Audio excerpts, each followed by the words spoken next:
I, 28, female, met my fiance, Zach, 28, male, 3 years ago through a dating app. We went out on a few dates, but it sort of fizzled out initially when we realized that we were fundamentally really different people.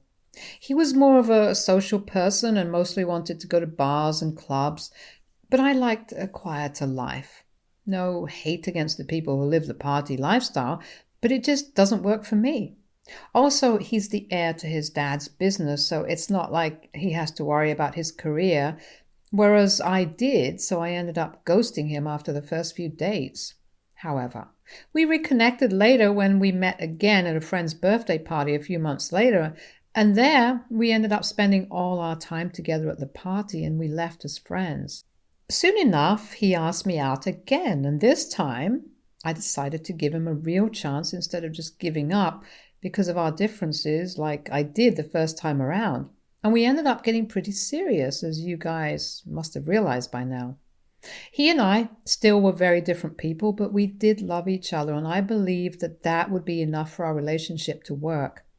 My only and quite possibly my biggest issue with his behavior throughout our relationship was that he was never serious enough about anything, and he was a little too relaxed about life. He said that he just liked to go with the flow, but I really think that he just never had to face real problems because he just had everything served to him on a silver platter all his life because his parents could afford to.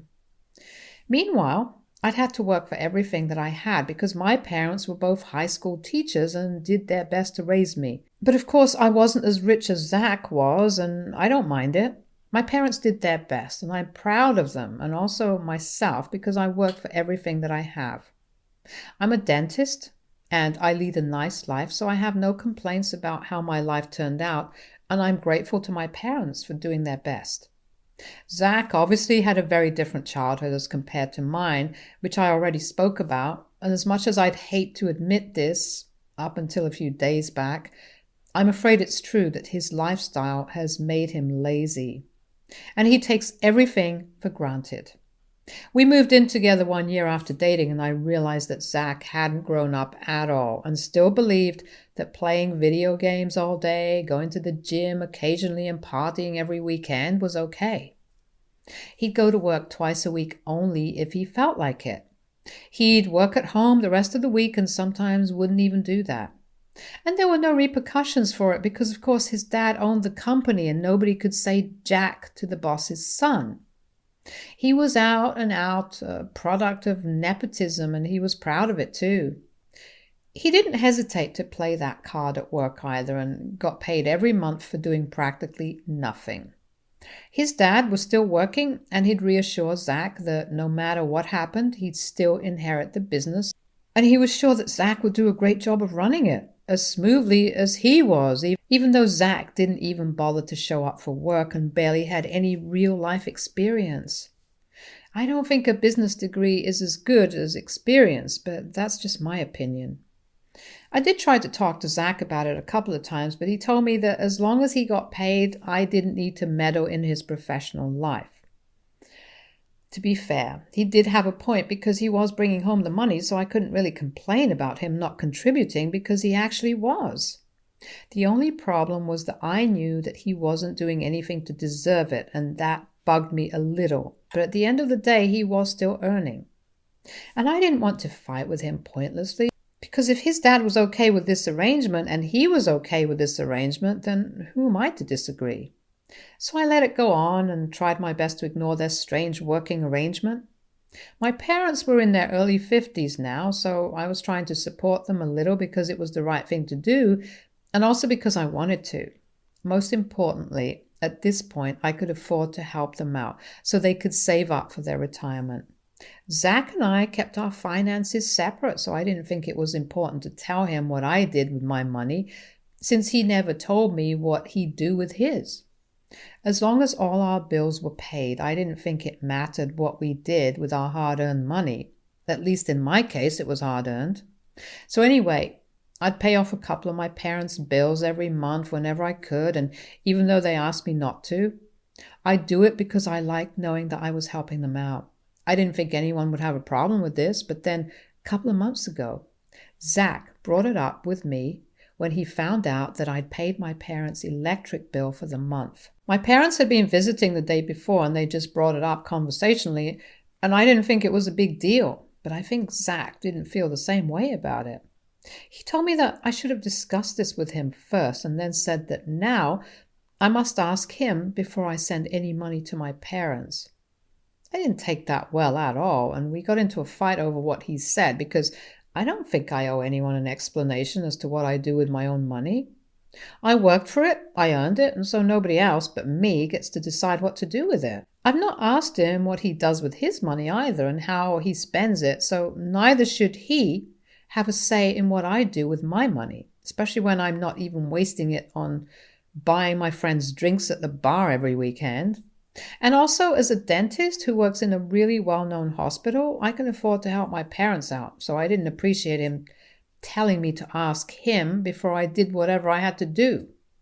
That was a major fight that we had, and we didn't speak for a few days after that. But then he apologized to me and we made up. A couple of weeks after that, we got engaged and I got super busy with the wedding prep, so I forgot about that argument of ours.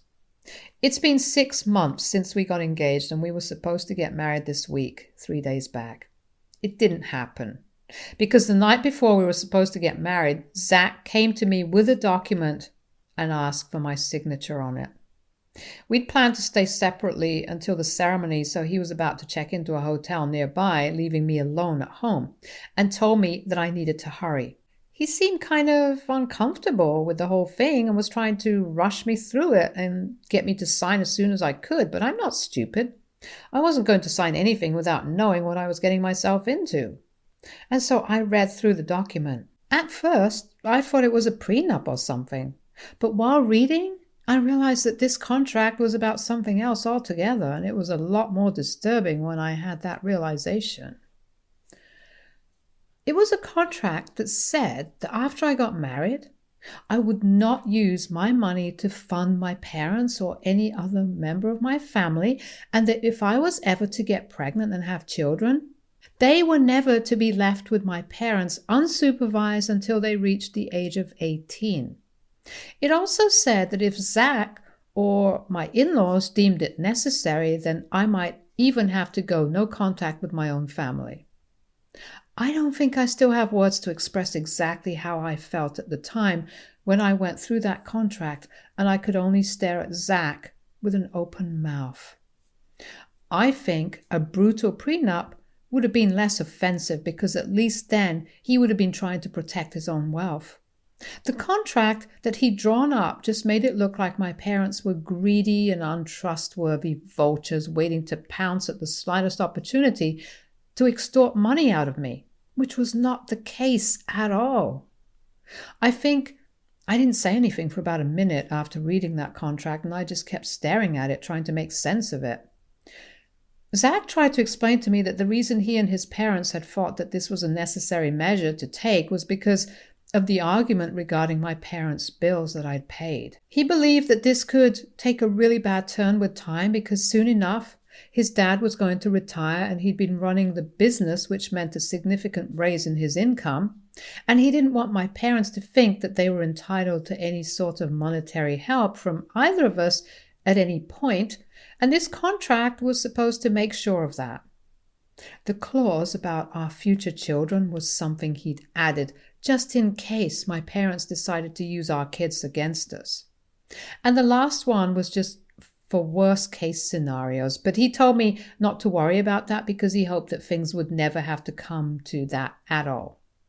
He was talking to me as if this was all normal, and he wasn't demanding anything out of the ordinary at all, which was really strange because throughout the course of our relationship, I kept wondering if Zach would ever grow up enough to take anything seriously. And now that he'd finally decided to get serious, the first thing he did was show me exactly how low his opinion of me and my parents was. I could hardly believe what he was saying, and the way he was asking me to just sign it so casually was disconcerting.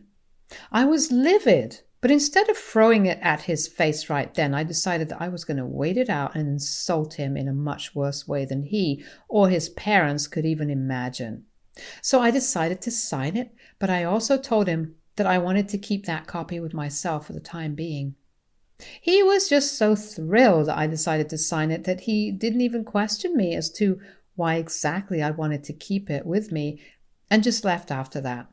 I didn't fall asleep until really late at night because I couldn't bring myself to accept that the guy I'd loved and tolerated for 3 years actually looked down on me and my parents, and he'd never considered us equals at all. It was all just him pretending that he admired me for working hard and respected my parents for doing their best, but unfortunately, he didn't think we were trustworthy at all and were just in this for the money. It was ridiculous, of course, because I'd never asked him for money and neither had my parents ever asked me, but I just liked to help them.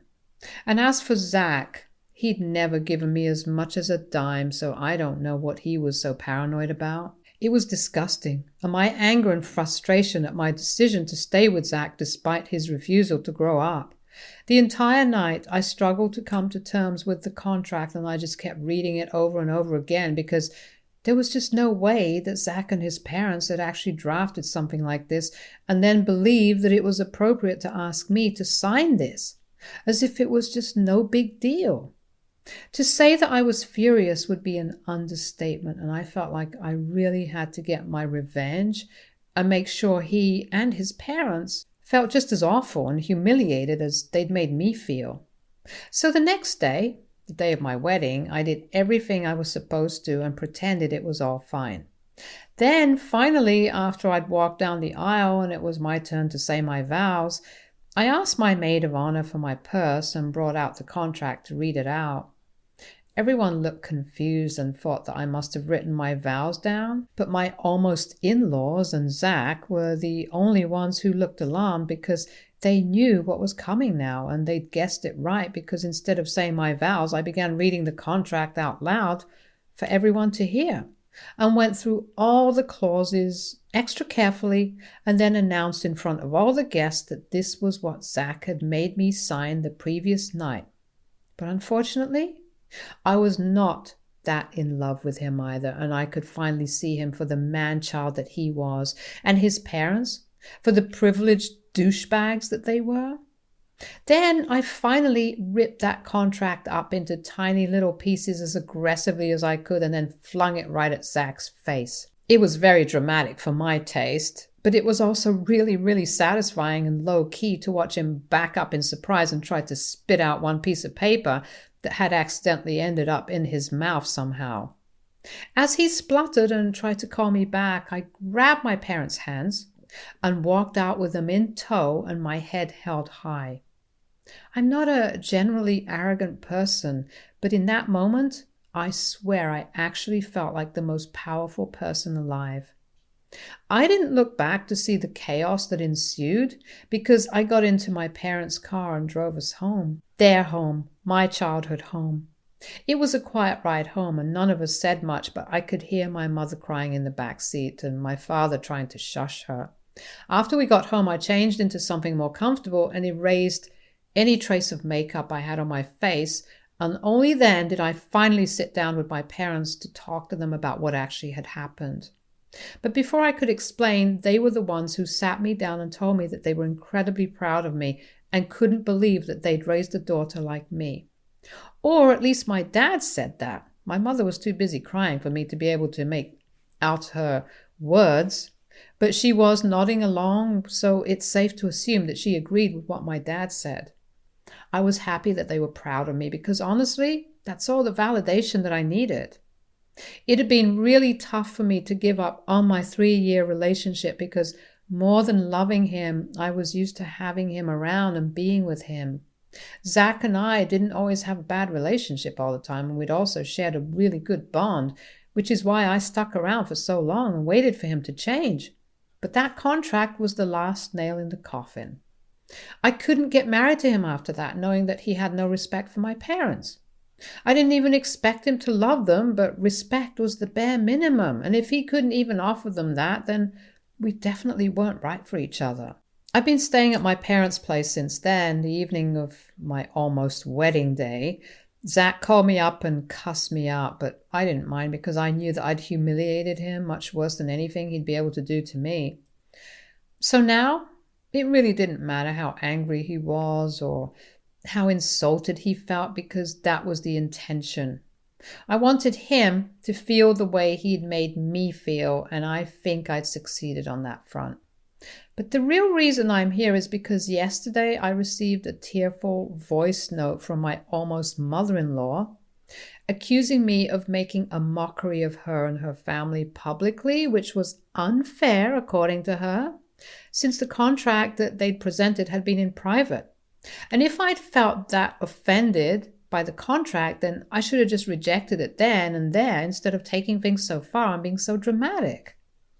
I don't regret what I did, but I feel like she has a point because had I not gone ahead with my plan, then I could have dealt with the entire situation privately without involving my parents and making them feel conscious about themselves. I got a little carried away with the idea of humiliating Zach and getting back at him that I forgot to take into consideration the more practical side of things. And I think that's why I might have been in the wrong. AITA for publicly humiliating my fiancé and walking out of our wedding because his family had come up with an offensive contract against my parents? Update 1. So I decided that I wasn't in the wrong at all. I might have been a tad bit impractical and impulsive, but still. That's a far cry from selfish, cruel, and disrespectful, which is what they'd been. I know a lot of people still disagree with what I did and think I'm the bad guy here, but I don't care. I did whatever I thought was appropriate, and honestly, most people here think that I was completely justified in what I did. So clearly people who think I was wrong are in the minority. There's only so much disrespect an individual can take, and I think I'd spent enough time allowing Zach to say and do whatever he wanted to without questioning anything at all. But when it comes to me and my parents, I'm not going to stand for this BS at all. And that one fight that we'd had over the electric bill should have been enough for him to realize that. He didn't realize, and that's on him, really. We're still in touch because we're discussing how to split the expenses of the wedding since we have to pay everyone involved, but even that's about to be over in a few days, and honestly, I don't even regret losing the money. I would have lost just a little less if I'd cancelled the day before. At least this way I have a cool story to tell people about what I did at my first wedding. Update 2. So, it's done now. Zach and I officially paid off the caterers for our wedding, and now all the bills are cleared. He and I have nothing to discuss anymore, so he finally blocked me. I feel relieved, but also kind of empty at the same time.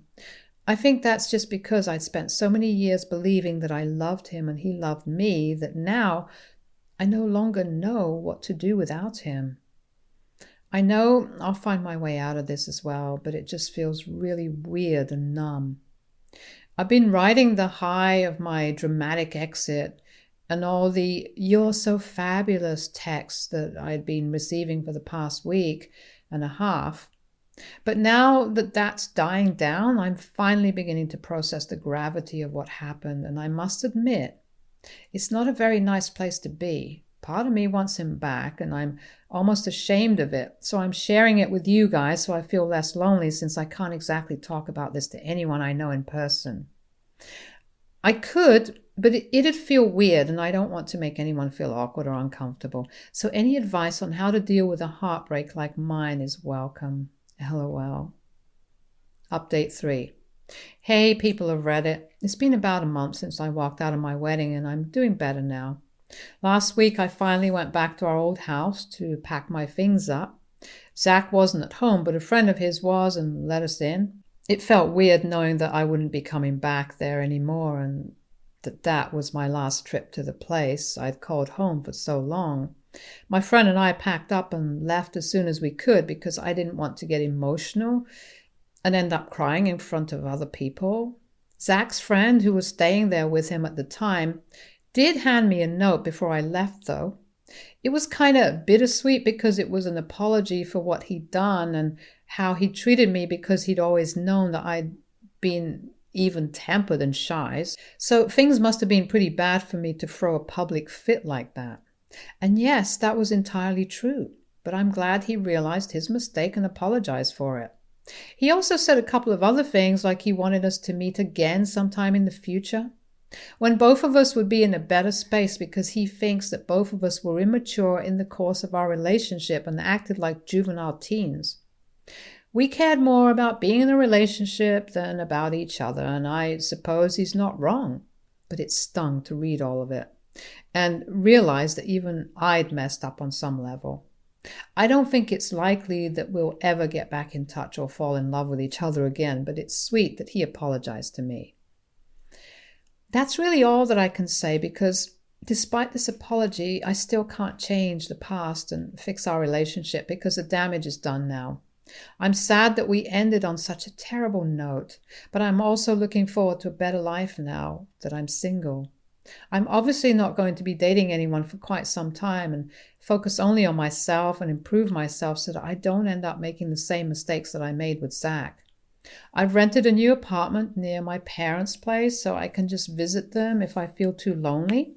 And I've also decided to devote more time to work and also reading, painting, and other hobbies of mine, which I'd forgotten about after I started dating Zach, and then my entire life became about my relationship.